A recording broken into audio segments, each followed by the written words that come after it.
जी कैफेट, आज के लेक्चर का आगाज करते हैं। लेक्चर नंबर है हमारा 22। चैप्टर हम स्टार्ट करने जा रहे हैं चैप्टर 14। ये हमारी बुक की तरतीब के लिहाज से है एक्सटर्नल कंफर्मेशन। ठीक है, इससे पहले हमने चैप्टर जो ऑडिट रिपोर्ट वाला टॉपिक है हमारा, उसमें हमने कुछ मेन कंसेप्ट डिस्कस कर लिए थे, जिसमें हमने ये सीखा कि ऑडिट रिपोर्ट के अंदर कितने एलिमेंट्स होते हैं और हर एलिमेंट के अंदर क्या क्या इंफॉर्मेशन होती है। ये हमने सीख लिया ना कि ऑडिट रिपोर्ट के कितने एलिमेंट्स होते हैं और हर एलिमेंट में क्या क्या इंफॉर्मेशन इंक्लूड की जाती है, ये हमने सीख लिया। ये सीखना हमारे लिए, और फिर इसके बाद हमने एक और चीज़ सीखी थी, क्या? Types of opinion. कि ऑडिट रिपोर्ट में कितनी तरह के ओपिनियन हो सकते हैं।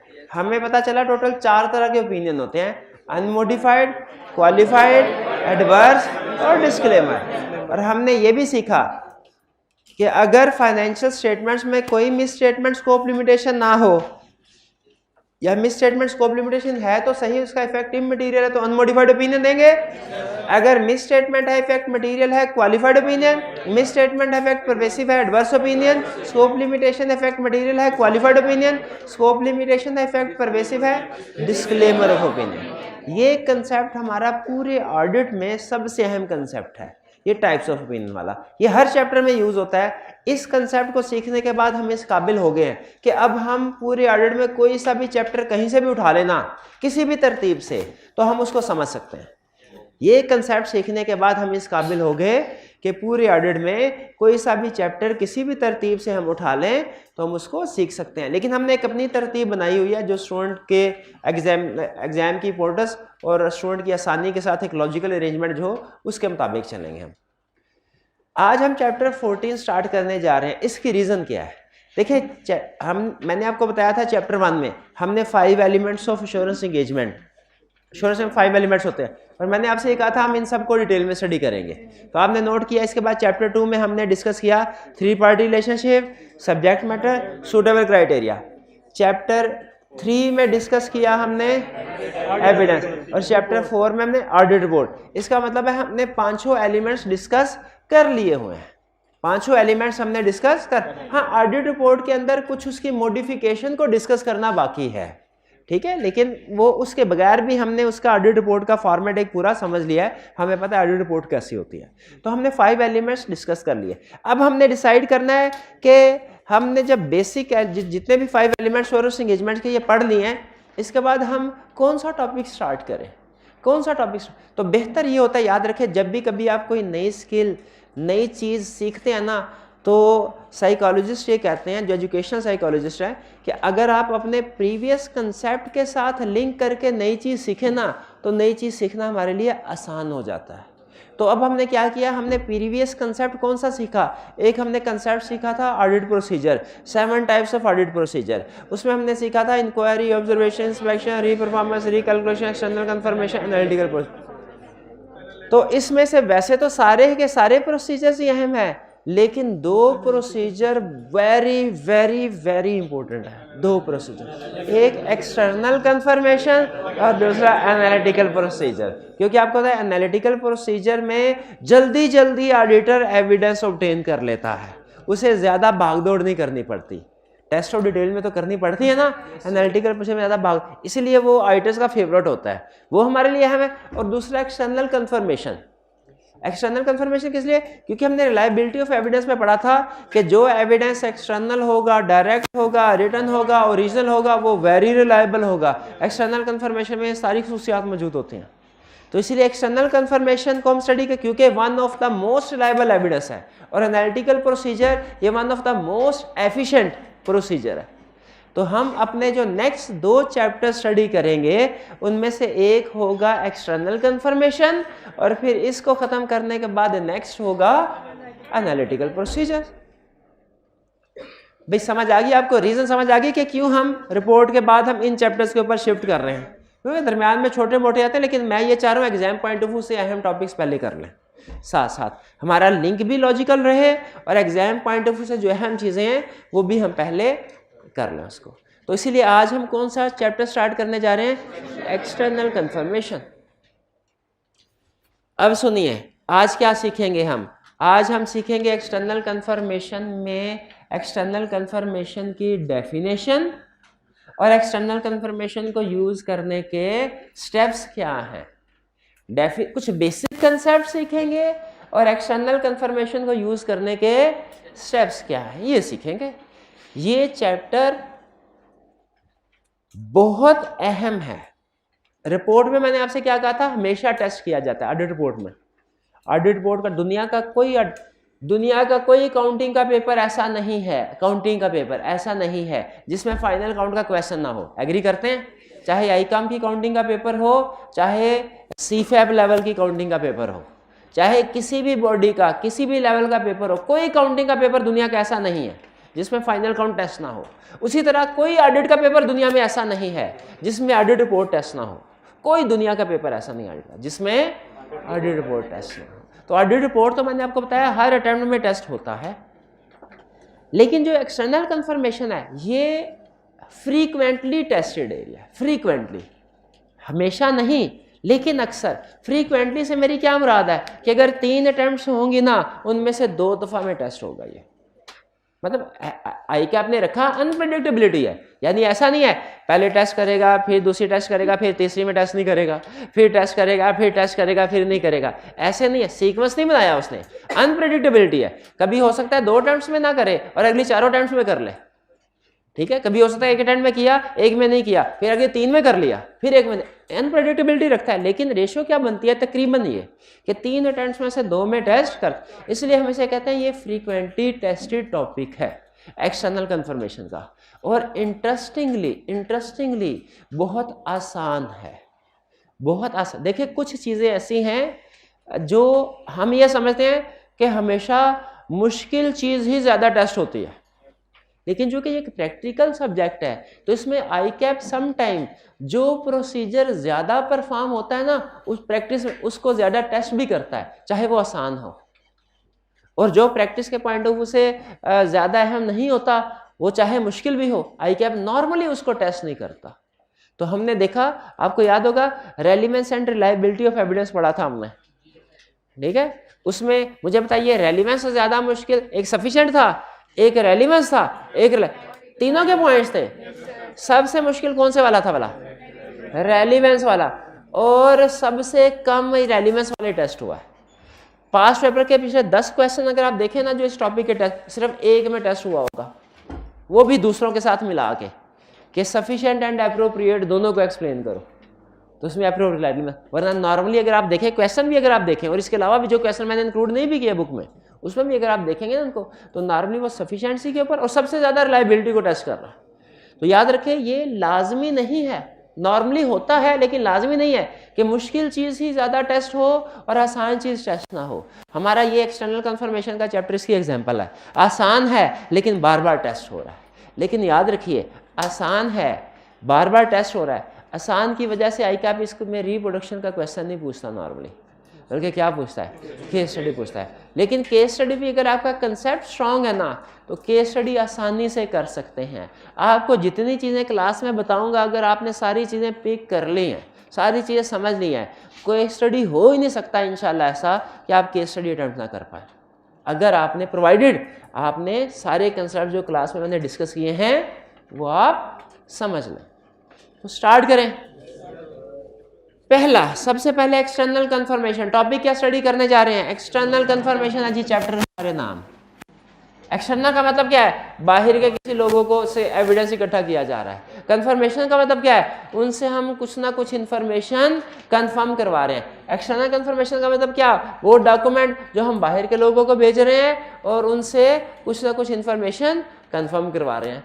नाम से हमें यह पता चल रहा है, लेकिन इसकी ऑफिशियल डेफिनेशन क्या है? सुनिए, कह रहे एक्सटर्नल कंफर्मेशन की definition, external confirmation is a procedure of obtaining evidence bye auditor. अच्छा, डेफिनेशन जो ये है, external confirmation is a procedure of obtaining evidence, ये हिस्सा सातों के सातों प्रोसीजर में कॉमन है, क्योंकि हर एक में ऑडिटर कुछ प्रोसीजर है ऑडिटर एविडेंस ऑब्टेन करने के लिए। असल जो फर्क है ना, जो करेक्टरिस्टिक्स हैं कंफर्मेशन के, वो आगे आएंगे। External confirmation is procedure of obtaining evidence by directly from third party in written. ये तीन अल्फाज हैं, ये तीन अल्फाज जोड़े तो कंफर्मेशन बनती है.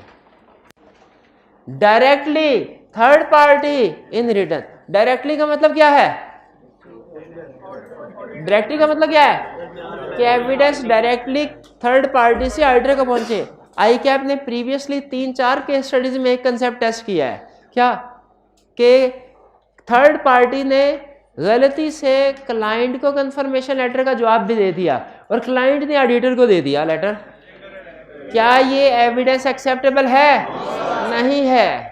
एक जगह पे उसने कहा, क्लाइंट ने कहा सर टाइम बहुत कम है, मुकाबला सख्त है, आप ऐसा कीजिए एक्सटर्नल कंफर्मेशन खुद सेंड ना करें, बहुत ज़्यादा टाइम लगेगा, हमें दीजिए, हम सेंड करते हैं, 2 दिन में जवाब आपके पास होंगे. बताइए प्रपोजल को एक्सेप्ट कर लेना चाहिए? नहीं करना चाहिए. क्यों नहीं करना चाहिए? डेफिनेशन में लिखा है एक्सटर्नल कंफर्मेशन को डायरेक्टली होना चाहिए. अगर डायरेक्टली नहीं है वो एक्सटर्नल कंफर्मेशन नहीं है. थर्ड पार्टी से मिलना चाहिए. थर्ड पार्टी क्लाइंट्स, मैनेजमेंट से नहीं.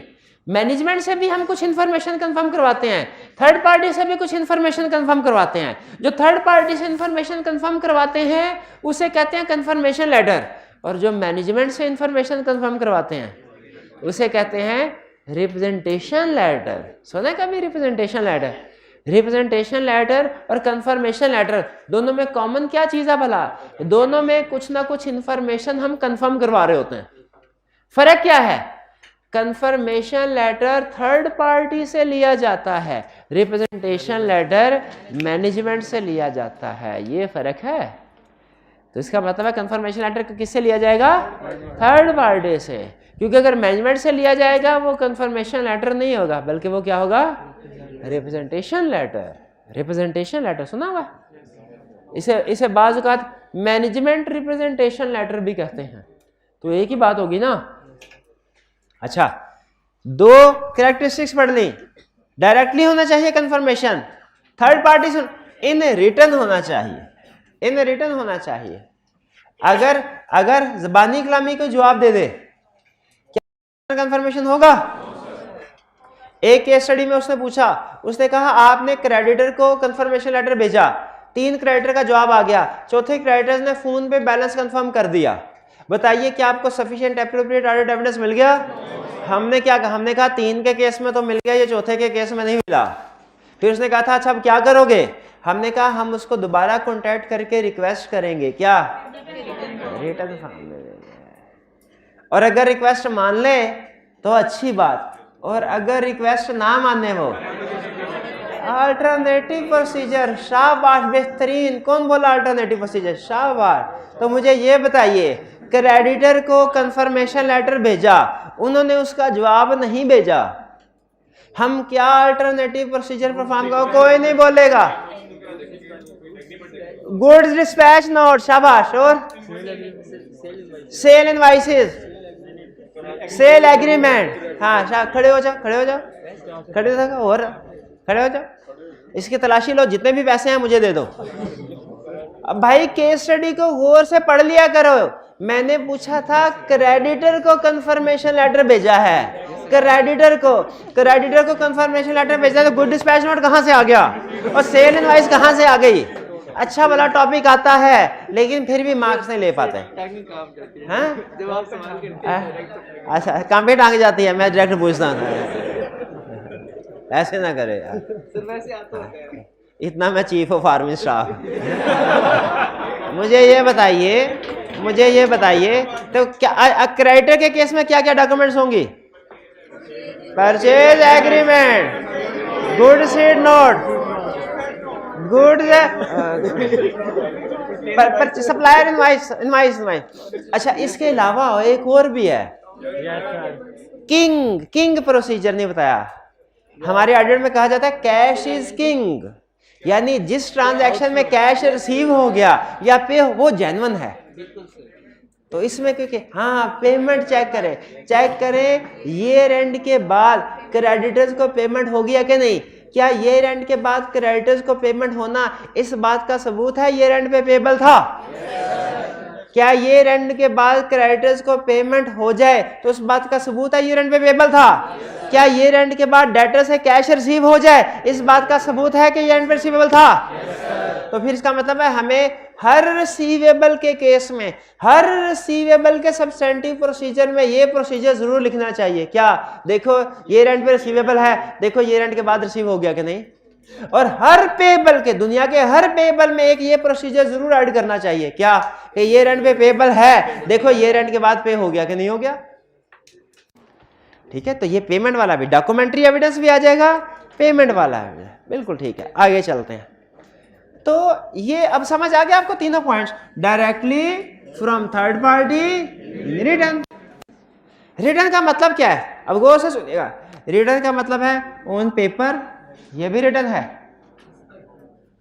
इलेक्ट्रॉनिक भी रिटर्न है। इलेक्ट्रॉनिक से क्या मुराद है? सॉफ्ट ईमेल के जरिए से, व्हाट्सएप के जरिए से, मैसेंजर वगैरह वगैरह, ये या अदर मीडियम। अदर कहता है हो सकता है फ्यूचर में टेक्नोलॉजी नहीं आ जाए, किसी और मीडियम के जरिए से भी कंफर्मेशन शेयर हो जाए। लेकिन अहम चीज, कंफर्मेशन पेपर में भी हो सकती है, इलेक्ट्रॉनिकली भी हो सकती है। एक क्वेश्चन में उसने कहा, आप सीफेप लेवल की केस स्टडी, उसने कहा आपने कंफर्मेशन लेटर सेंड किया, क्लाइंट ने उसका जवाब दिया लेकिन ईमेल के जरिए, बताइए एक्सेप्टेबल है? सॉरी, क्लाइंट ने नहीं, थर्ड पार्टी ने जवाब दिया इसका लेकिन ईमेल के जरिए से, बताइए एक्सेप्टेबल है? यस, एक्सेप्टेबल है। क्यों? क्योंकि इलेक्ट्रॉनिक रिप्लाई भी रिटर्न होता है। वॉइस नोट अगर भेज दे तो वो कंफर्मेशन नहीं है, क्योंकि वो रिटर्न नहीं है। एक्सटर्नल कंफर्मेशन का रिटर्न होना जरूरी है। ठीक है, हाँ, लेकिन एक चीज में रखिएगा, इलेक्ट्रॉनिकली जो हमें रिस्पॉन्सेज मिलते हैं ना, उनकी रिलायबिलिटी थोड़ी मशकूक होती है, उनकी रिलायबिलिटी थोड़ी मशकूक होती है। मेरी वालदा सख्त बीमार हैं, मैं इस वक्त हॉस्पिटल में हूँ, अल्लाह का वास्ता 100 रुपये का लोड करवा दो, मैं अगले हफ्ते आपको वापस कर दूंगी है। मैसेज में यही लिखा होता, नीचे लिखा होता है सबा, तो फौरन ही आप 100 का लोड, नेकी है ना, करवा देते हैं। ये भी नहीं पूछते किस अस्पताल में है, लोड करवाने से बेहतर है तीमारदारी कर रहे हैं। हाँ, अच्छा, क्या रिलाय, हाँ, वालदा की नहीं, वालदा की कह रहा हूँ। तो रिलायबिलिटी डाउट, या हॉटमेल पे आपको ईमेल आई कि आपका यूके में लॉटरी में आपके 50 मिलियन पाउंड निकले हैं, तो आप 5000 रुपया जमा करवा दें। नहीं, ARY जीतो में 2 तोले सोना, 5 लाख रुपए, एक मोटरसाइकिल का इनाम निकला है, इस नंबर पे कांटेक्ट करें। ये सारी एग्जांपल इलेक्ट्रॉनिक रिस्पॉन्सेज की है, इलेक्ट्रॉनिक मैसेज की हैं। याद रखिए, इलेक्ट्रॉनिकली रिस्पॉन्सेज या इलेक्ट्रॉनिक कम्युनिकेशन हमारे ऑडिट में अलाउड है, इजाजत है, क्योंकि दुनिया तरक्की कर रही है ना, टेक्नोलॉजी है, तो टेक्नोलॉजी को हम साइड पे तो नहीं कर सकते, इजाजत है। लेकिन साथ ही साथ इसमें जो रिस्क होते हैं वो भी हमें स्टैंडर्ड्स ने बताए हैं। तो कहते हैं कि इलेक्ट्रॉनिकली जो रिस्पॉन्सेज आएंगे एक्सेप्टेबल जरूर है, लेकिन इनकी रिलायबिलिटी डाउटफुल हो सकती है, इसलिए आप कंफर्म कर लें कि ये जेन्युइन सोर्स से आए हैं कि नहीं आए, ये जेन्युइन सोर्स से आए हैं कि नहीं आए। ठीक है, आपको अगर कोई ईमेल आए, आपको अगर मैसेज आए, कैसे पता चलता है ये जेन्युइन सोर्स से आया है? iCAP की तरफ से ईमेल है, कैसे पता चलेगा? ईमेल के साथ लिखा होगा @iCAP, डोमेन होती है ना, @iCAP.org.pk, इससे हमें इसकी reliability confirm, electronically message reliability confirm हो गई। लेकिन अगर आए iCAP@hotmail.com तो फिर रिलायबिलिटी डाउटफुल होगी, ये ज़हन में रखिएगा। अक्सर जो ईमेल्स जो फ्रॉडुलेंट ईमेल होते हैं, फ्रॉड करते हैं, वो इसी तरह @hotmail.com, gmail.com ऐसी डोमेन पर रजिस्टर्ड होते हैं। और सबसे जब भी किसी ईमेल पे रिस्पॉन्ड करने लगे सोर्स जरूर कंफर्म कर लेना। सोर्स कहाँ से कंफर्म होगा? उसके एड्रेस की डोमेन से। बहरहाल तो ये हमारा कंफर्मेशन की डेफिनेशन थी, क्लियर हो गई। इसके ऊपर हमने कहा कि कंफर्मेशन को डायरेक्टली होना चाहिए, थर्ड पार्टी से होना चाहिए, रिटर्न होना चाहिए। केस स्टडी के पॉइंट ऑफ व्यू से आपको बता दिया कि रिटर्न में इलेक्ट्रॉनिकली भी शामिल है, लेकिन इसकी चूंकि रिलायबिलिटी पे डाउट्स क्रिएट होते हैं तो हमने इसको एक्सेप्ट करने से पहले इसकी रिलायबिलिटी कंफर्म कर लेनी। क्लियर? आगे चलते हैं। एग्जाम्पल्स बताइए वो कौन कौन से एरियाज हैं जिनमें कंफर्मेशन लेटर सेंड करेंगे। इसका वन वर्ड आंसर ये है, इसका पहले वन वर्ड आंसर रूल सुन लें। अगर कोई भी थर्ड पार्टी है जिसके पास क्लाइंट की इंफॉर्मेशन है, आप उसको एक्सटर्नल कंफर्मेशन यूज कर सकते हैं सेंड। कोई भी थर्ड पार्टी जिसके पास क्लाइंट से रिलेटेड इंफॉर्मेशन है, आप उसको एक्सटर्नल कंफर्मेशन सेंड कर सकते हैं। लेकिन हमारे कैफ के सिलेबस की हद तक 4 बड़ी एग्जांपल्स हैं। कौन कौन सी? डेटर, क्रेडिटर, बैंक्स और लॉयर्स। और बताइए दोनों में फर्क क्या है? चैप्टर 3 में बताया था फर्क बैंक्स का। जी भाई, ये हाइब्रिड क्लास में जो फीमेल स्टूडेंट्स फीमेल साइड पे सेकंड बेंच पे, किसी भी स्टूडेंट को माइक दीजिए। शाबाश शाबाश जी। आप बताइए, हमने स्टडी किया था चैप्टर 3 में एक्सटर्नल कंफर्मेशन का प्रोसीजर। मैंने आपको बताया था डेटर्स और क्रेडिटर्स में, और किसी की मिन्नतें कर लें, कोई तो माइक पकड़ लें, आपकी मेहरबानी, मेरे कोई हिम्मत कर लें। हाँ जी। तो हमने क्या सीखा था? डेटर्स और क्रेडिटर्स को भी कंफर्मेशन लेटर सेंड करते हैं, और बैंक्स को और लॉयर्स को भी। दोनों में फर्क क्या है? शाबाश, फर्क बताइए, हिम्मत कीजिए, हिम्मत। शाबाश जी जी।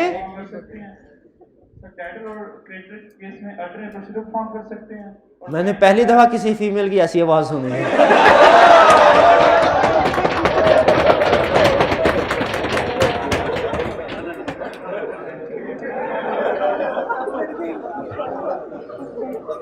जब उसकी दाढ़ी भी है।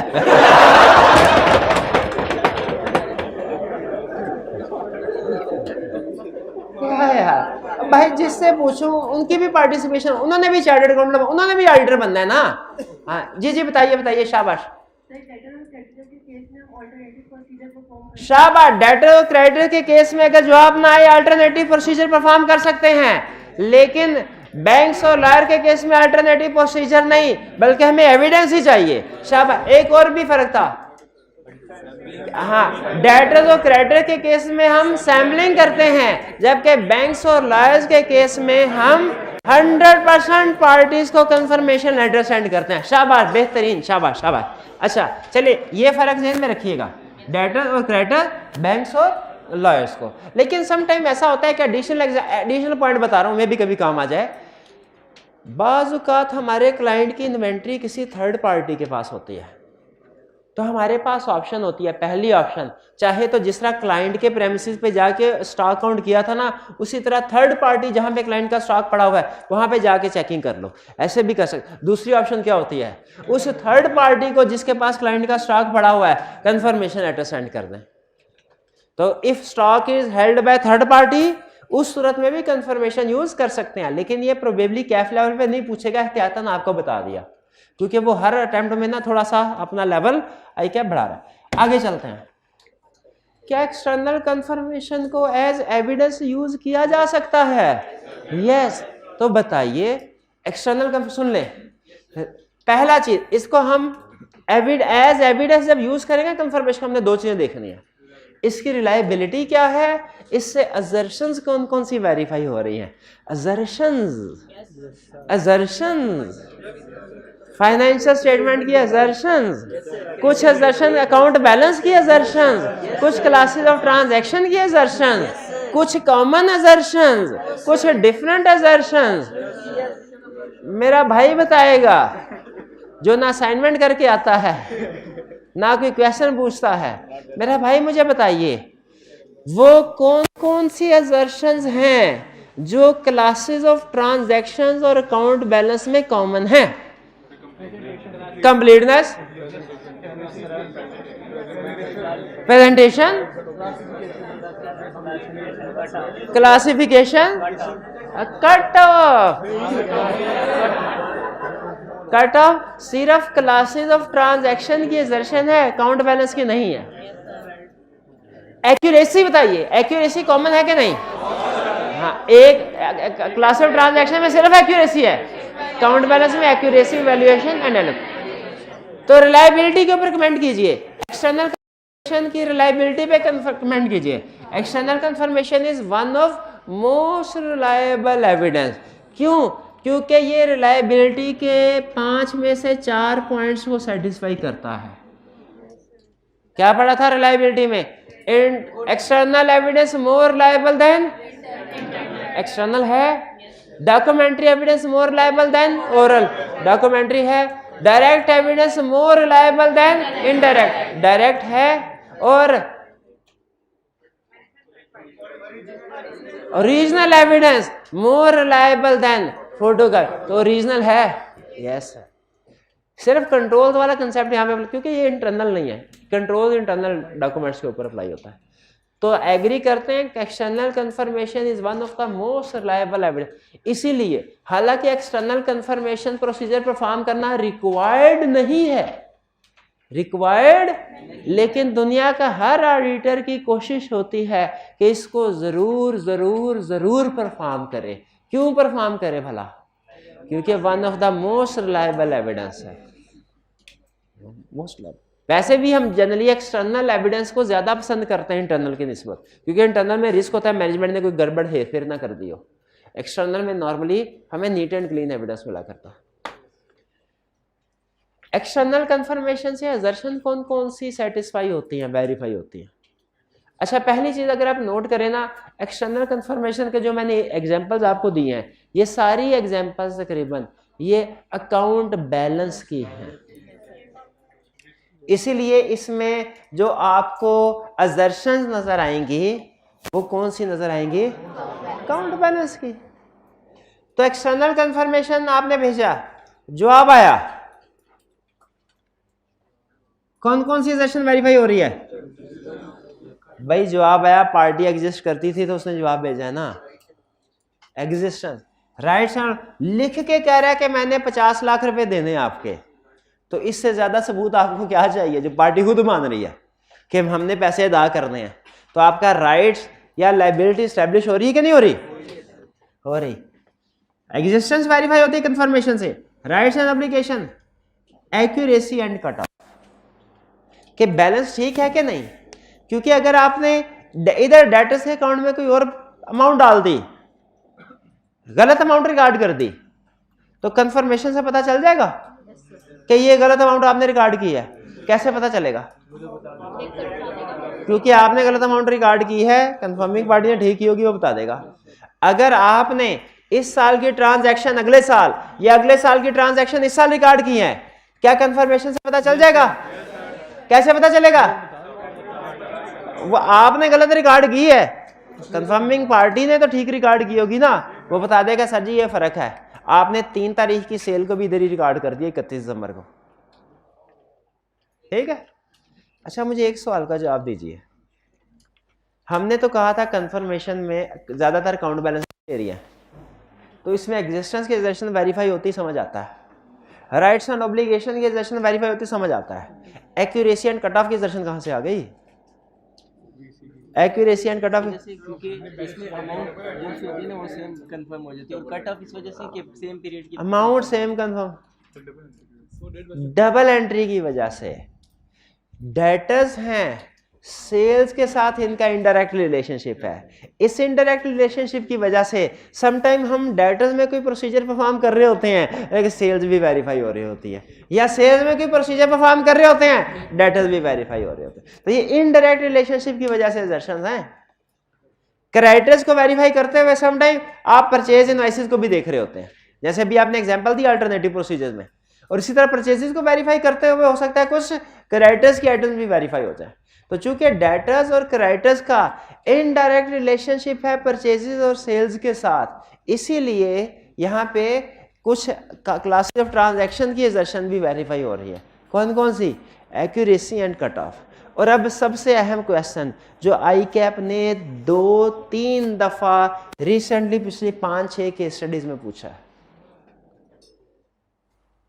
क्या कंफर्मेशन से कंप्लीटनेस की असर्शन वेरीफाई होती है? क्या कंफर्मेशन से कंप्लीटनेस की असर्शन वेरीफाई हो? कंप्लीटनेस की असर्शन क्या कहती है भला? कि देखिए आपके डेटास कंप्लीटली रिकॉर्ड हो गए हैं कि नहीं, आपके कैरेक्टर्स कंप्लीटली रिकॉर्ड हो गए हैं कि नहीं। क्या कंफर्मेशन से कंप्लीटनेस की असर्शन वेरीफाई होती है? नहीं हो। क्यों नहीं होती भला? क्योंकि कंफर्मेशन के लिए जो आप सैंपल सेलेक्ट करते हैं वो ऑलरेडी रिकॉर्डेड अमाउंट में से सैंपल सेलेक्ट करते हैं। तो अगर कोई डाटा रिकॉर्ड ही नहीं हुआ वो आपको रिकॉर्डेड अमाउंट से थोड़ा ही मिलेगा। Yes sir. तो जब भाई देखें कंफर्मेशन कैसे करते हैं भला, हम क्लाइंट से कहते हैं आपके जितने भी डाटा है उनकी लिस्ट लेके आओ, उस लिस्ट में से हम कुछ पार्टीज को सेलेक्ट करते हैं कंफर्मेशन सेंड करने के लिए। तो उस लिस्ट में कौन सी अमाउंट होगी जो रिकॉर्ड हो गई है, कि जो रिकॉर्ड नहीं हुई वो भी होंगी, रिकॉर्ड हो गई है। तो इसका मतलब है ये एग्जिस्टेंस के लिए तो रेलिवेंट है कंफर्मेशन, कंप्लीटनेस के लिए नहीं है। कंप्लीटनेस के लिए हमें पीछे कुछ और प्रोसीजर परफॉर्म करने पड़ेंगे। कंप्लीटनेस के लिए हमें करना पड़ेगा select a sample of good dispatch note and check entry into T account. Completeness के लिए ये करना पड़ेगा। भाई बात समझ आ रही है? क्योंकि कंफर्मेशन के जो पार्टी सिलेक्ट करेंगे वो बैलेंस शीट में से ही करेंगे। वो बैलेंस शीट में लिस्ट ऑफ डेटर्स लेके क्राइटेरिया लिस्ट ऑफ क्राइटेरिया है और वो ऑलरेडी वो आइटम्स है जो रिकॉर्ड हो चुकी है। तो बहुत बहुत अहम कंसेप्ट है कि कंफर्मेशन से कंप्लीटनेस की असर्शन वेरीफाई नहीं होती। कुछ समझ आया? एलोकेशन नहीं, नहीं एलोकेशन और कट ऑफ एक चीज नहीं है। एक्यूरेसी, वैल्यूएशन, एलोकेशन ये अलग असर्शन है, कट ऑफ एक अलग असर्शन है।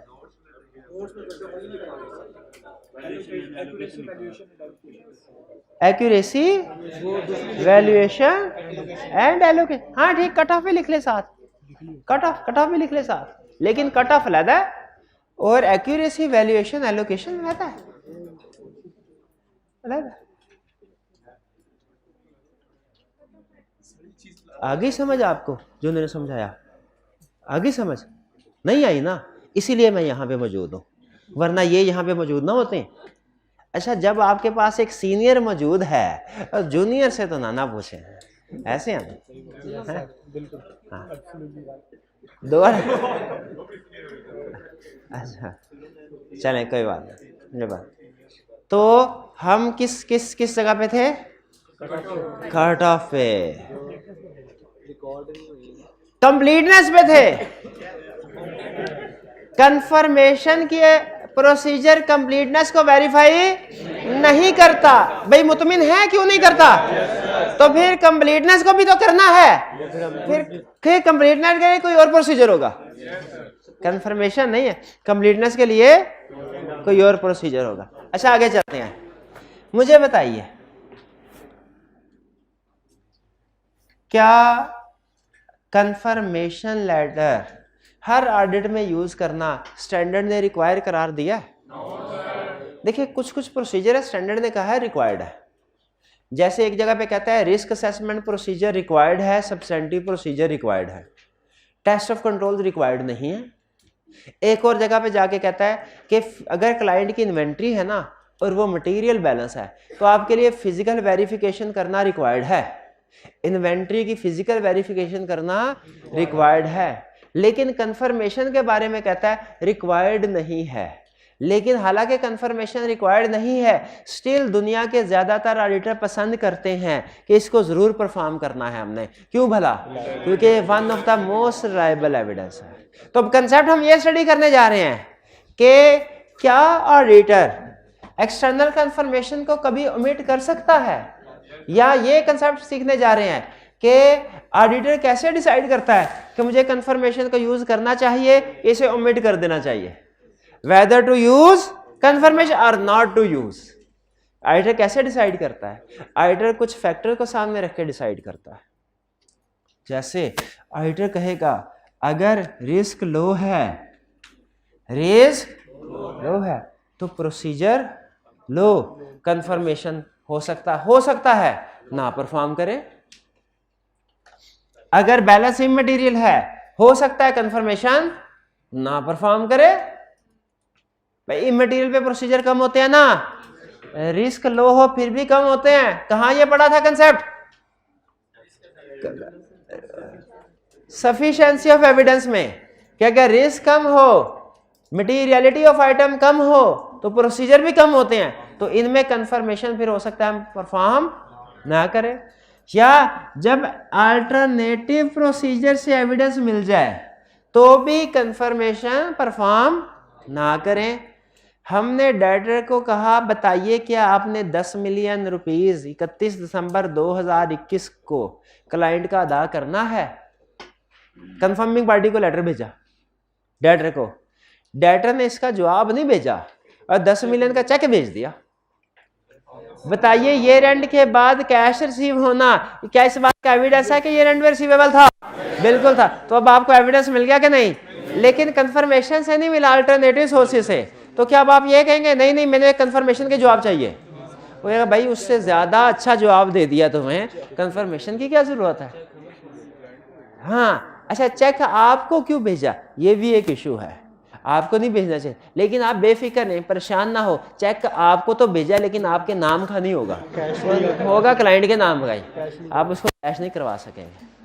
ठीक है, बाजू का क्लाइंट जो प्रैक्टिस में ना कंफर्मिंग पार्टी बड़ी बड़ी बोंगी मार, जो चीज़ हमें भेजनी होती है वो मैनेजमेंट को भेज देते हैं, और जो मैनेजमेंट को भेजनी होती है बाजू का ऑडिटर को भेज देते हैं। वो समझ रहे होते हैं दोनों एक ही ऑफिस में बैठे हुए हैं, दोनों मिले हुए हैं। हाँ शऊर नहीं, एक्सपेक्टेशन गैप ना, expectation gap. Evidence obtain from alternate, तो क्या इस सूरत में कंफर्मेशन को यूज करने की जरूरत है? फिर मैनेजमेंट रिक्वेस्ट, इससे कंसेप्ट निकलता। ये जो लाइन है ना, दो लफाज है, इससे एक पूरा लर्निंग ऑब्जेक्टिव निकलता है आगे चल के जो हमने पढ़ना है, कि अगर मैनेजमेंट रिक्वेस्ट करे ऑडिटर को, क्या रिक्वेस्ट करे? इस पार्टी को कंफर्मेशन लेटर ना भेज, अब बाकी की 50 पार्टीज है ना उनको लेटर भेज दें, इस एक को कंफर्मेशन लेटर ना भेजें। हम अब देखें प्रोफेशनल स्केप्टिसिज्म है ना, हम कहते हैं बाकी की 50 करो साइड पे, ले बताओ इसको क्यों ना भेजें? स्केप्टिसिज्म इसी चीज का नाम है ना, इसको क्यों ना भेजें? इस पे दो रास्ते निकलेंगे, या तो मैनेजमेंट की रिक्वेस्ट रीजनेबल होगी, यानी मैनेजमेंट के पास कोई ना कोई वैलिड रीजन होगी, वैलिड, या मैनेजमेंट की रिक्वेस्ट रीजनेबल होगी। अगर तो मैनेजमेंट की रिक्वेस्ट रीजनेबल है ना, तो फिर ये केस है कि आप क्या करें, आप फिर कंफर्मेशन लेटर सेंड ना करें, तो क्या करें? अल्टरनेटिव प्रोसीजर से एविडेंस ऑब्टेन कर लें।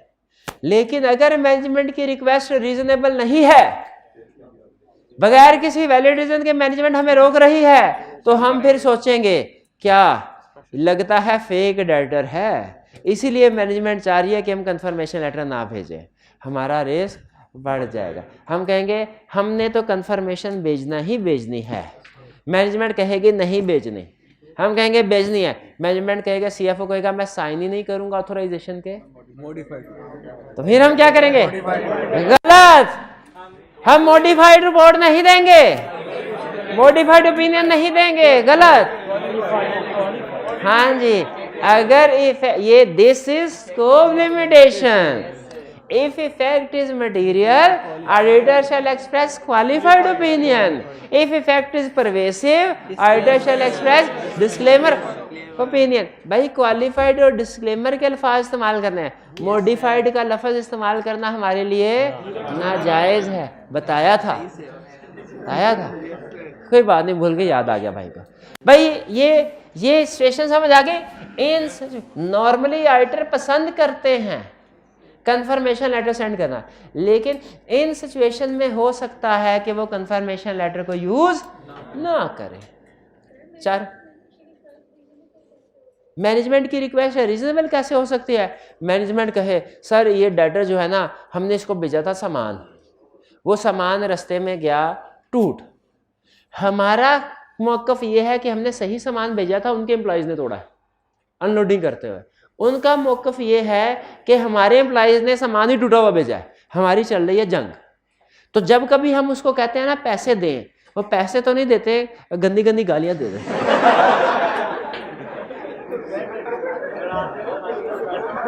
तो आपकी मेहरबानी है, हाँ, आपकी हमारी इज्जत और आपकी अपनी इज्जत भी आपके हाथ में है। इसको कंफर्मेशन लेटर ना भेज। अव्वल तो जवाब देगा ही नहीं, और अगर देगा भी तो कोई मुनासिब जवाब नहीं। अब खुद बताइए वैलिड रीजन है कि नहीं?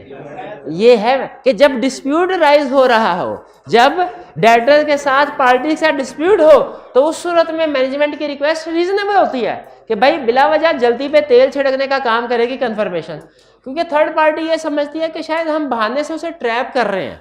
वो ये नहीं समझते कि ऑडिट प्रोसीजर है ये, वो ये समझते हैं कि क्लाइंट बहाने से ट्रैप करवा के उन्हें रिटर्न में कंफर्म करवाना चाह रहा है कि वो देनदार है, तो वो नहीं कंफर्म करता। कंफर्म, हाँ, हम उसको फिर इवैल्यूएट, ये आगे पढ़ेंगे, ये सारी चीजें पढ़ेंगे कि हम मैनेजमेंट की जो रिक्वेस्ट होती है उसकी वैलिडिटी को चेक करते हैं। हम उसे कहते हैं डिस्प्यूट है ना, तो दिखाओ डिस्प्यूट के डॉक्यूमेंट्स भी तो कोई होंगे, वो दिखाओ। आपने पास्ट में कुछ ऐसे जो जवाब आए हैं ना आपको, वो हमें दिखाओ, वहां से पता चल जाएगा। भाई ये क्लियर हो गया। ये आगे चलते हैं। अभी तक के लेक्चर में हमने क्या सीखा? अभी तक के लेक्चर में हमने सीखा एक्सटर्नल कंफर्मेशन की definition, external confirmation use as evidence, जिसमें खास तौर पे सीखा कि कंप्लीटनेस वेरीफाई नहीं होती एक्सटर्नल कंफर्मेशन से। फिर हमने कुछ केसेस ऐसे देखे जिनमें हो सकता है ऑडिटर कंफर्मेशन यूज ना करे, हालांकि ऑडिटर का फेवरेट प्रोसीजर होता है मोस्ट है, लेकिन हो सकता है कि इन 4-5 सिचुएशन में ऑडिटर कंफर्मेशन यूज। अब हम स्टडी करने जा रहे हैं क्या कि अगर ऑडिटर एक्सटर्नल कंफर्मेशन यूज करता है तो स्टेप बाय स्टेप क्या प्रोसीजर परफॉर्म, क्या स्टेप्स लेगा, कैसे सेंड करेगा। आप ऑडिटर हैं कंपनी के, आपके जिम्मे एरिया है डेटर्स का, आपने आज के दिन फैसला किया कि आपने कंफर्मेशन लेटर सेंड करना है डेटर्स को, तो अब आपको इसको इम्प्लीमेंट करने के लिए 1 बाय 1 क्या काम करने हैं, जरा गौर से सुन लें, समझ, क्योंकि आपको पता है दुनिया का तकरीबन हर राइटर की कोशिश होती है कंफर्मेशन यूज करें। तो आप भी जब प्रैक्टिस में जाएंगे ना, अगर इन एरियाज में से कोई एरिया आपके पास आ गया तो तकरीबन कंफर्म है कि आपने भी कंफर्मेशन लेटर सेंड करना है। तो अब ये सीख लीजिए कि आप सेंड करते हुए किन चीज़ों का ध्यान रखेंगे। सबसे पहले स्टेप नंबर 1, आपने टाइमिंग डिसाइड करनी है। क्या टाइमिंग? कि सुबह कंफर्मेशन लेटर सेंड करेंगे शाम को। याद रखें ऑडिट में जब हम लफ्ज़ टाइमिंग बोलते हैं ना कि टाइम, तो इससे मुराद ये नहीं होता सुबह के शाम, इससे मुराद होता है ईयर एंड से पहले के ईयर एंड के बाद। कंफर्मेशन नॉर्मली ईयर एंड पे परफॉर्म होता है, ईयर एंड पे या उसके बाद परफॉर्म होता है, ईयर एंड से पहले परफॉर्म नहीं होता, लेकिन कुछ केसेस में ईयर एंड से पहले भी परफॉर्म कर सकते हैं। जैसे अगर बड़ी स्ट्रिक्ट डेडलाइन, क्लाइंट ने हमें कहा हो कि सर ईयर एंड हमारा 31 दिसंबर 2021 है, हमें 10 फरवरी 2022 को हर सूरत में ऑडिट रिपोर्ट चाहिए, टाइम कम है, मुकाबला सख्त है। अब हम क्या करते हैं, हम नॉर्मली याद रखिएगा कंफर्मेशन सेंड करने में, इसका जवाब आने में, फॉलोअप करने में, सारी चीज़ में 1.5-2 महीने कहीं नहीं गए। लेकिन जब हमारे पास कम टाइम है, हमने बाज़ औक़ात ऐसा भी होता है कि 2 हफ्ते के, साल ख़त्म होने के बाद 2 हफ्ते के अंदर अंदर भी ऑडिट रिपोर्ट साइन करनी होती है। मुझे बताइए अगर क्लाइंट के साथ आपकी फर्ज कीजिए कमिटमेंट ये हो गई कि आपने 15 जनवरी को ऑडिट रिपोर्ट साइन करके देनी है, 31 दिसंबर ईयर एंड है, 15 जनवरी को ऑडिट रिपोर्ट साइन करके देनी है, क्या ऐसा पॉसिबल है कि 15 दिन के अंदर सारा ऑडिट कंप्लीट कर लें? क्या ऐसा पॉसिबल है? यस पॉसिबल है। अगर तो हमारे पास खुला टाइम हो ना, अक्सर खुला टाइम ही होता है, यानी ईयर एंड के बाद तकरीबन 3.5-4 महीने होते हैं, तो हम क्या करते हैं, हम सारे प्रोसीजर ईयर एंड के बाद परफॉर्म करते हैं। लेकिन अगर हमें टाइम कम हो तो याद रखिए उस सूरत में हम क्या करते हैं, कुछ प्रोसीजर ईयर एंड से पहले और कुछ प्रोसीजर ईयर एंड के बाद परफॉर्म करते हैं। तो जो प्रोसीजर ईयर एंड से पहले परफॉर्म करते हैं उन्हें कहते हैं इंटरम ऑडिट, और जो प्रोसीजर ईयर एंड के बाद परफॉर्म करते हैं उन्हें कहते हैं फाइनल ऑडिट। अच्छा, ये तरीका वारदात ज़रा गौर से सुनिएगा। मकसद क्या है हमारा कि 31 दिसंबर 2021 ईयर एंड है, 15 जनवरी 2022 को ऑडिट रिपोर्ट तैयार करनी है। अब चैलेंज क्या है, 15 दिन के अंदर सफिशिएंट एप्रोप्रिएट ऑडिट एविडेंस कैसे लें पूरी फाइनेंशियल स्टेटमेंट के ऊपर, ये चैलेंज है ना। इसका इलाज हमारे सीनियर ने निकाला हुआ है। आप बता सकते हैं क्या निकाला वाला, गैस कर सकते हैं? गैस कर सकते हैं? नहीं, एनालिटिकल प्रोसीजर वो ये बड़े बड़े नहीं, काम भी पूरा करना है, बड़े बड़े सिर्फ चेक करेंगे तो सफिशिएंट नहीं होगा। वो कहता है सुन लीजिए, आप ऐसा कीजिए 31 अक्टूबर गुजर जाए ना, 1 नवंबर को क्लाइंट की प्रेमिसेस पे चले जाएं, यानी ये एंड 31 दिसंबर है, ध्यान में रखिएगा। 31 अक्टूबर के बाद ये एंड पे क्लाइंट की प्रेमिस, और 1 नवंबर, अगर जो नवंबर दिसंबर के 2 महीने हैं ना, इनमें पिछले 10 महीनों की चेकिंग कर लें। नवंबर और दिसंबर में पिछले 10 महीनों की चेकिंग कर वेरिफिकेशन कर लें, और फिर अगले 15 दिन में नवंबर और दिसंबर की। हो गया कि नहीं काम? यानी हमारा ऑडिट 2 हिस्सों में डिवाइड हो जाता है। जब हमने जल्दी ऑडिट करना हो ना तो हम 2 हिस्सों में डिवाइड कर लेते हैं। कुछ प्रोसीजर ईयर एंड से पहले परफॉर्म करते हैं और कुछ प्रोसीजर ईयर एंड के बाद परफॉर्म करते हैं। हमारा ऑडिट 2 हिस्सों में डिवाइड, जो प्रोसीजर ईयर एंड से पहले परफॉर्म करते हैं उन्हें कहते हैं इंटरम ऑडिट, और जो प्रोसीजर ईयर एंड के बाद परफॉर्म करते हैं कहते हैं फाइनल ऑडिट। फाइनल ऑडिट है कि नहीं? अच्छा तरीका, अच्छा तरीका। हाँ, तो हम external confirmation normally year and पे परफॉर्म करते हैं, नॉर्मली ये, लेकिन कभी कभार इंटरम डेट पे भी परफॉर्म कर सकते हैं, यानी 31 अक्टूबर का बैलेंस कंफर्म करवा सकते हैं। अब इसमें मेन कंसेप्ट आ गया, वो कंसेप्ट जो आपको समझ आना थोड़ा मुश्किल है। क्वेश्चन मेरा ये है, हमने जिस रिपोर्ट पे साइन करने हैं, जिस फाइनेंशियल स्टेटमेंट्स के लिए हम जिम्मेदार हैं, वो 31 अक्टूबर वाली है कि 31 दिसंबर वाली? अच्छा मुझे बताइए, अगर हम 31 अक्टूबर पे टाइम कम होने की वजह से इंटरम ऑडिट करते हैं और डेटर्स वेरीफाई कर लेते हैं, क्या हमें नवंबर और दिसंबर में कुछ काम डेटर्स के ऊपर ही कुछ काम करना चाहिए कि नहीं? क्यों करना चाहिए भला? क्योंकि हो सकता है 31 अक्टूबर और 31 दिसंबर के दरमियान में कोई ट्रांजैक्शंस हो जिसकी वजह से बैलेंस डिफरेंट हो जाए। तो हमें फर्दर एग्री करते हैं, अगर इंटरम ऑडिट परफॉर्म करें ना तो आपको फाइनल ऑडिट में कुछ फर्दर प्रोसीजर परफॉर्म करने चाहिए। या यूं कह ले, अगर 31 अक्टूबर पे आपने वेरिफिकेशन की है ना तो आपको नवंबर और दिसंबर की दरमियानी इंटरवीनिंग ट्रांजैक्शन को भी चेक करना चाहिए कि वो गड़बड़ तो नहीं है, क्योंकि अल्टीमेटली 31 दिसंबर की फिगर पे रिपोर्ट दें। तो यही पहला क्वेश्चन, डिसाइड करो टाइमिंग ऑफ कंफर्मेशन क्या क्या इंटरम पे के फाइनल। और अगर आप इंटरम स्टेज पे कंफर्मेशन को यूज करते हैं तो सोच के बताइए, क्या फाइनल स्टेज पे फर्दर प्रोसीजर परफॉर्म करने चाहिए? वो फर्दर प्रोसीजर क्या होंगे सुनिएगा। पहला, कंपेयर 31 अक्टूबर का बैलेंस 31 दिसंबर के बैलेंस के साथ कंपेयर करो। यानी हम क्या करते हैं, जितने भी डेटर्स होते हैं ना, डेटर्स उसकी लिस्ट बना लेते हैं। 31 अक्टूबर पे तो सारा कंफर्म किया हुआ है, 31 दिसंबर का बैलेंस की भी लिस्ट बना लेते हैं। मिस्टर ए का 31 अक्टूबर का बैलेंस क्या था, दिसंबर का था क्या था, बी का 31 अक्टूबर का क्या था, 31 दिसंबर का क्या था, इस तरह सी डी ई एफ। फिर कंपेयर करते हैं, जिनमें तो सिग्निफिकेंट चेंज ना हो, यानी तकरीबन उतना ही बैलेंस 31 अक्टूबर का, उतना ही बैलेंस 31 दिसंबर का। सिग्निफिकेंट चेंजेस जिनमें नॉर्मली नहीं, उनमें क्या करते हैं, ओके।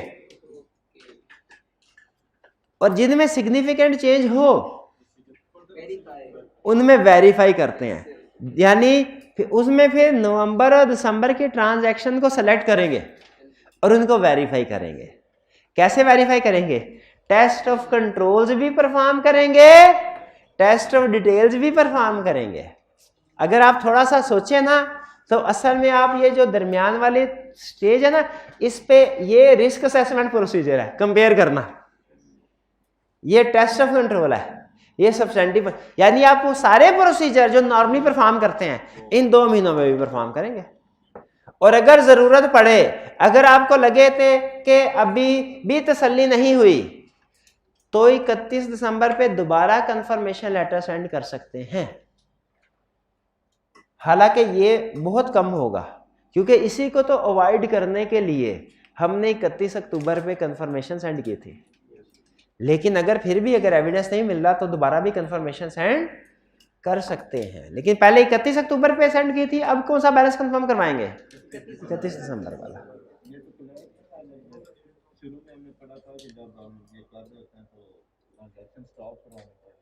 ट्रांजैक्शन स्टॉप करवानी पड़ती? नहीं, हमने तो ये कभी नहीं पढ़ा कि कंफर्मेशन लेटर सेंड करना हो तो ट्रांजैक्शन स्टॉप करवानी पड़ती है।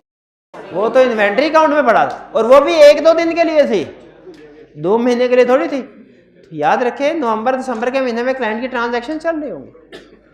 पहला डिसीजन अगर कंफर्मेशन यूज करते हैं, पहला डिसीजन क्या किया आपने? टाइमिंग ऑफ द, टाइमिंग से क्या मुराद है? इंटरिम डेट पे कंफर्मेशन लेटर सेंड करना के फाइनल डेट पे। दूसरा डिसीजन क्या करना है? दूसरा डिसीजन करना decide appropriate confirming party. Decide अच्छा मुझे बताइए, ऑडिटर 100% सिलेक्शन करता है कि सैंपल बेस? सैंपल। अच्छा बताइए, सैंपल ऑडिटर का कुछ भी हो सकता है, अकड़ बकड़ बम्बे बो करके हो सकता है कि उसने बड़े शातिर तरीके से, बड़ी स्ट्रेटजीज लगा के, बड़ी टेक्निक लगा के सैंपल सेलेक्ट किया होगा ताकि उसके सामने ऐसा सैंपल आए जो रिप्रेजेंटेटिव ऑफ पॉपुलेशन हो। तो इसका मतलब है सैम्पलिंग हमने सीखना है, पढ़ना है। सैम्पलिंग एक टेक्निक है जिसको सीखने की जरूरत है। ये एक जादू है सैम्पलिंग, जिसमें आप 100% से कम आइटम्स को चेक करके 100% के बारे में ओपिनियन देते हैं कि वो ठीक है कि नहीं, कि वो ठीक है कि नहीं। ये होती है सैम्पलिंग। सैम्पलिंग क्या होती है? 100% से कम प्रोसीजर परफॉर्म करना, लेकिन 100% के बारे में ओपिनियन देना कि वो ठीक है कि नहीं। तो सैम्पलिंग ध्यान से करनी चाहिए ना।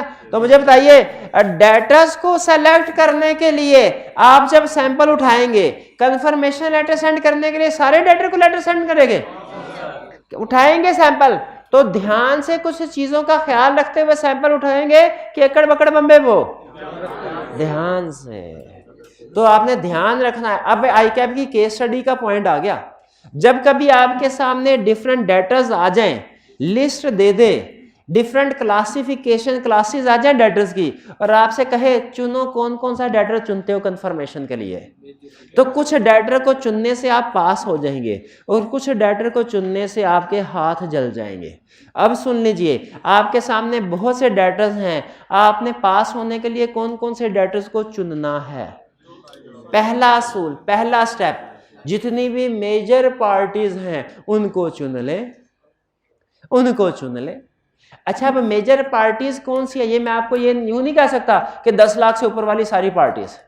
देखिए वो क्लाइंट पे डिपेंड करता है, क्लाइंट पे डिपेंड करता है। अगर लाखों वाला क्लाइंट है तो हजारों वाली मेजर पार्टी हो सकती है, और अगर करोड़ों वाला क्लाइंट है तो लाखों वाली मेजर पार्टी होगी, और अगर अरबों वाला क्लाइंट है तो मैं अमाउंट कोई नहीं बता सकता, लेकिन इतना बता सकता हूं, आपके सामने जो बहुत से डेटर्स हैं ना, तो आप उनमें से देख लें कि कौन से डेटर कंपैरेटिवली बड़ी बड़ी अमाउंट्स के हैं। जो टॉप 10 टॉप 20 हो उनको सेलेक्ट कर लो, उनको सेलेक्ट कर लो, मेजर डेटर्स को सेलेक्ट कर लो।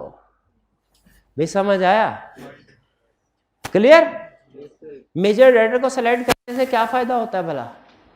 कि कम ट्रांजैक्शन चेक करने से ज्यादा परसेंटेज वेरीफाई हो जाती है। जी जी,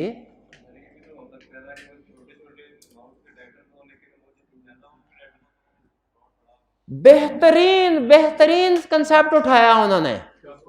उन्होंने कहा सर छोटी छोटी ट्रांजैक्शंस भी तो इकट्ठे होके मटेरियल हो सकती हैं, इंडिविजुअली इमटेरियल भी तो एग्रीगेट होके मटेरियल हो सकते हैं। अब बड़ों बड़ों को तो देखिए, अभी तो मैंने पहला असूल बताया आपको। मैंने ये कहा है कि बड़ी बड़ी आइटम्स को उठाना है, मैंने ये नहीं कहा सिर्फ बड़ी बड़ी आइटम्स को उठाना है। अगर मैं कहूँ ना सिर्फ बड़ी बड़ी आइटम्स को उठाना है, फिर आपका एतराज जेन्युइन है कि सर छोटी छोटी भी तो इकट्ठी होकर बड़ी अमाउंट बन सकती है। इसको हम ऑडिट में कहते हैं individually immaterial can become material when aggregated.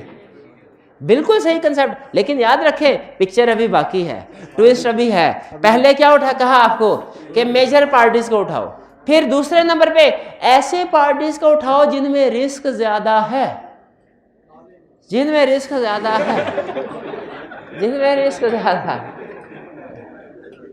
उठा लेंगे, अफ्तारी में समोसे उठा लेंगे।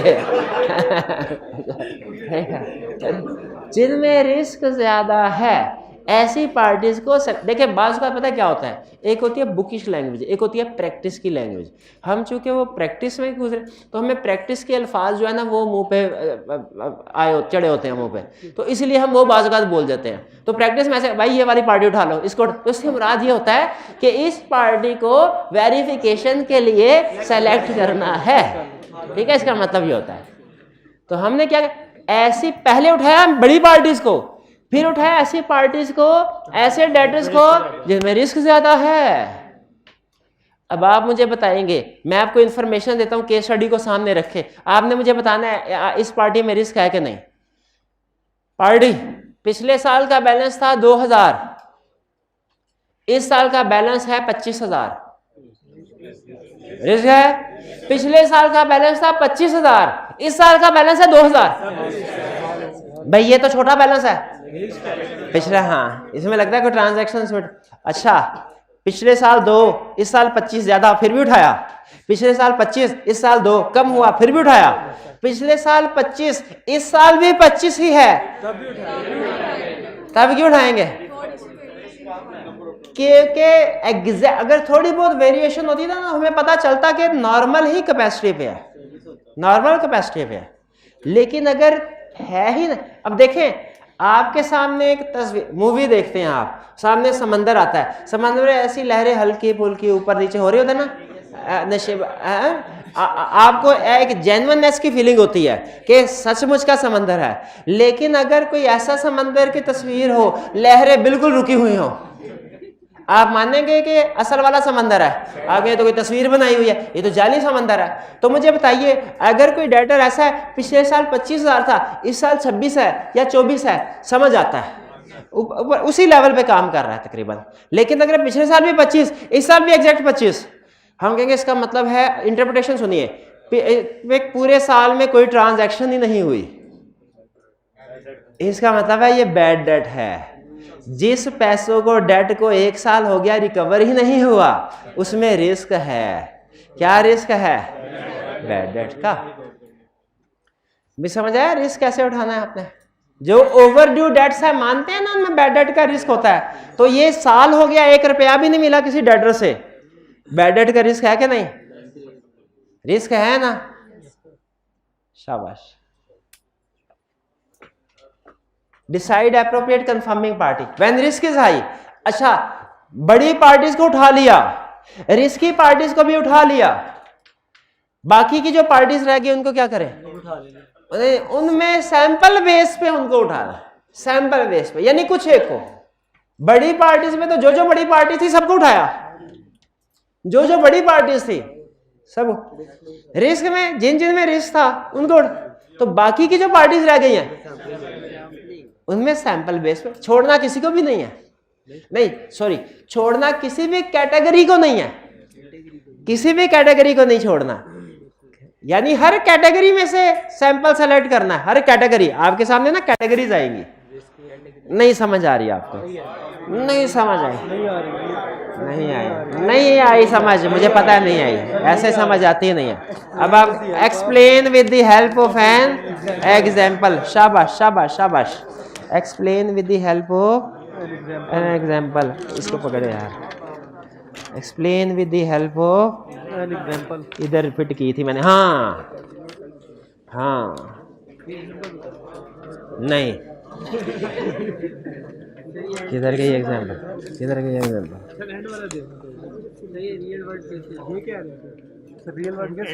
नहीं नहीं, अब देखें, अब देखें पेज 189 क्वेश्चन 14। क्वेश्चन 14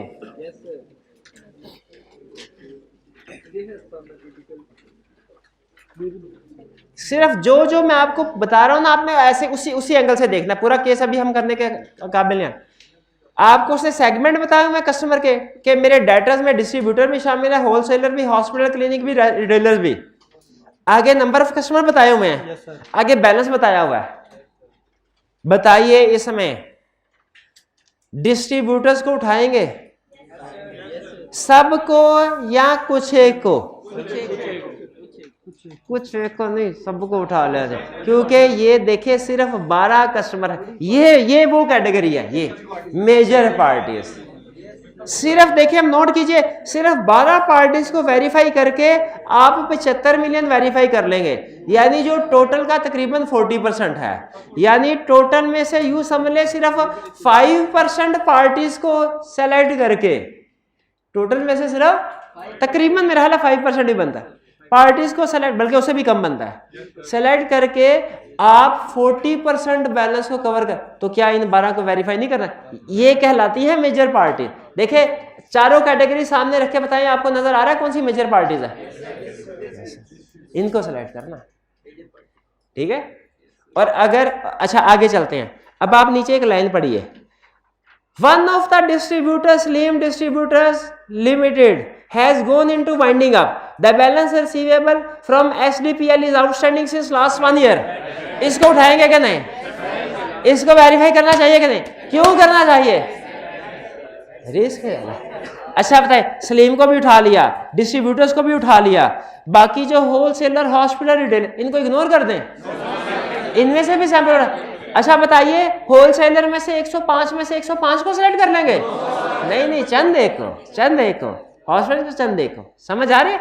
यानी हमारा रूल ये होता है कि जब कभी सैंपल सेलेक्ट करना है ना, बड़ा अहम रूल है। मेरा दिल नहीं कर रहा आपको बताने को, क्योंकि अभी आप शायद समझ नहीं पाएंगे, लेकिन शायद समझ लें।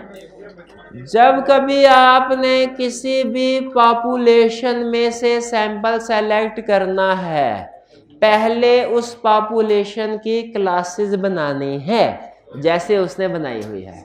इसको कहते हैं स्ट्रैटिफिकेशन। पहले क्लासेस बनानी है, फिर हर क्लास में से कुछ ना कुछ सैंपल सेलेक्ट करना है। क्या बताया असूल सैंपलिंग का? Rule number 1, make classification. Rule number 2, select sample from every class. अच्छा, किसी क्लास का सैंपल कम होगा, किसी का ज्यादा होगा, वो हो सकता है वो, लेकिन सैंपल हर क्लास में से उठाना है। क्यों हर क्लास में से कह रहा हूं उठाना है? क्योंकि अभी भाई ने सवाल उठाया था कि इंडिविजुअली इमटेरियल इकट्ठी हो गए, तो हो सकता है किसी क्लास को आप इमटेरियल समझ के छोड़ दें और उसमें से इमटेरियल इकट्ठे हो गए मटेरियल बन जाए। हो सकता है कि नहीं हो सकता? इसीलिए वे कुछ समझ आई। ये तो आपने पढ़ा हुआ, बस इसके बाद लेक्चर खत्म। ये लेक्चर खत्म, नहीं पढ़ाना हमने। और decide information to be requested. अच्छा, आपने ये डिसाइड कर लिया कि किस किस पार्टी को लेटर सेंड करना है। अब क्या डिसाइड करना है कि पार्टी से इंफॉर्मेशन कौन सी कंफर्म करवानी है। बताइए, क्या डेटर्स को जब लेटर सेंड करेंगे सिर्फ क्लोजिंग बैलेंस कंफर्म करवाएंगे, क्या रिसीवेबल पेबल है, ये कुछ अदर इंफॉर्मेशन भी? अदर इंफॉर्मेशन क्या हो सकती है? क्या कोई सिग्निफिकेंट डिस्काउंट है और राइट टू रिटर्न है। सबसे अहम चीज, सेल ऑन अप्रूवल बेसिस है कोई? उससे पूछेंगे कि क्या आपको राइट टू रिटर्न दिया गया है। अगर कहे राइट टू रिटर्न दिया गया है, हमने कहा अगर तुम्हारे पास राइट टू रिटर्न है तो फिर तुम डेटर हो ही नहीं सकते, क्योंकि सेल ही नहीं रिकॉर्ड होती। आपको यार अकाउंटिंग में सीखा कि नहीं सीखा? सेल्स ऑन अप्रूवल बेसिस या सेल ऑन रिटर्न बेसिस जो होती है रिकॉर्ड, जब तक कि वो कंफर्म ना कर ले। अच्छा बताइए, कंफर्मेशन सिर्फ डेटर्स में नहीं भेजा जाता, बैंक को भी तो भेजा जाता है। बैंक को कंफर्मेशन लेटर सेंड करेंगे, सिर्फ क्लोजिंग बैलेंस कंफर्म करवाएंगे या अदर इंफॉर्मेशन भी? अदर इंफॉर्मेशन बैंक के केस में क्या होगी? इंटरेस्ट रेट, लोन क्या क्या लिए, सिक्योरिटी के तौर पे क्या चीजें रिक्वाई है, प्लेज वगैरह, रीपेमेंट शेड्यूल। बिल्कुल ठीक है।